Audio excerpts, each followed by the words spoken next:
এই ভিডিওতে আমি আপনাদেরকে দেখাবো কিভাবে আপনারা এক্সপেন্স অর্থাৎ খরচ অ্যাড করতে পারবেন।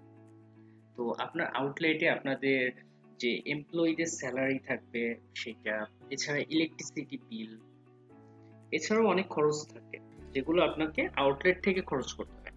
তো এগুলো কিভাবে আপনি অ্যাড করবেন সেটা আপনাদেরকে দেখাচ্ছি, চলুন দেখে নেওয়া যাক।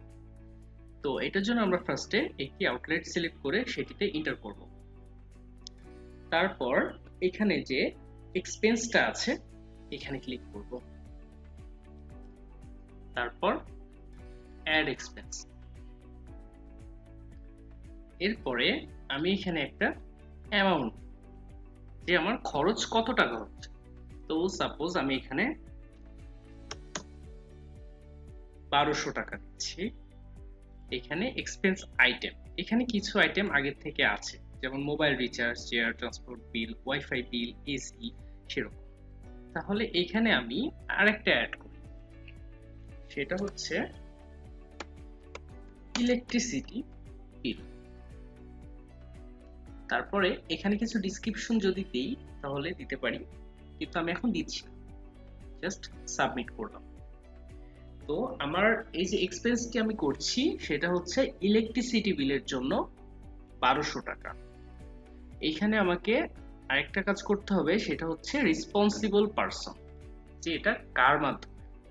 তো এখানে কিছু এক্সিস্টিং আমার এমপ্লয়ি আছে, আপনাদের ওইখানে ফার্স্ট অবস্থায় এরকম এমপ্লয়ি থাকবে না, আপনাকে এমপ্লয়ি অ্যাড করে নিতে হবে। এটি আপনাদেরকে পরবর্তী ভিডিওতে আপনাদেরকে আমি দেখাবো যে কিভাবে একটি এমপ্লয়ি অ্যাড করবেন। তো আমি এখান থেকে শর্টকাটে একটা এমপ্লয়ি অ্যাড করছি প্লাস চিহ্ন দিয়ে। এখানে তার নাম দিচ্ছি আমি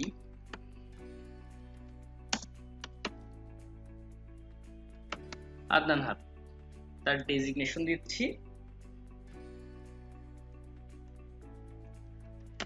ম্যানেজার, তার মোবাইল নাম্বার আর তার কিছু ডিসক্রিপশন, দেন সাবমিট। ঠিক আছে, তাহলে আমার রেসপন্সিবল পারসন অ্যাড হয়ে গেছে, এক্সপেন্স আইটেমটা অ্যাড হয়ে গেছে, অ্যামাউন্টটা অ্যাড হয়ে গেছে। তারপরে এখানে কিছু নোট দিতে পারি আমি, যে কোনো কিছু। তারপরে একটা কাজ হচ্ছে, আমাকে ডেট ঠিক করতে হবে যে এক্সপেন্সটা আমার কত তারিখে হচ্ছে। তো আজকের ডেটটি দিচ্ছি আমি যে 27 সেপ্টেম্বর। তারপর এটা সাবমিট করতে হবে। এই যে দেখেন এইখানে আজকের ডেট, অ্যামাউন্ট, ক্যাটাগরিতে আছে electricity bill, responsible person Adnan Habib, added by easy POS BD demo. তো এইটাই হচ্ছে এক্সপেন্সের বিষয়।